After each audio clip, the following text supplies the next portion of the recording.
How to add payment method on Uber Eats. Let's get started. Launch your Uber Eats app. Here we go. Now at the bottom you're gonna find different options. Navigate to the option of account. Once you're on the account page, here you're gonna find different options. Click on the option of wallet. Now from here you are able to add the payment method. All you have to do is click on the option of add payment method. And just for that you'll find different available payment methods.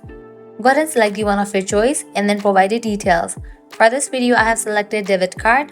You just have to type in the card number, then type in the expiration date, then type in the CVV, select your country and then type in the zip code. After you provide all the details, click on save and with that your payment method will be updated. So this way you can easily add payment method on Uber Eats. This was really simple and quick process. At the end, if you guys find this video helpful, don't forget to like, share and subscribe to our channel. Thanks for watching.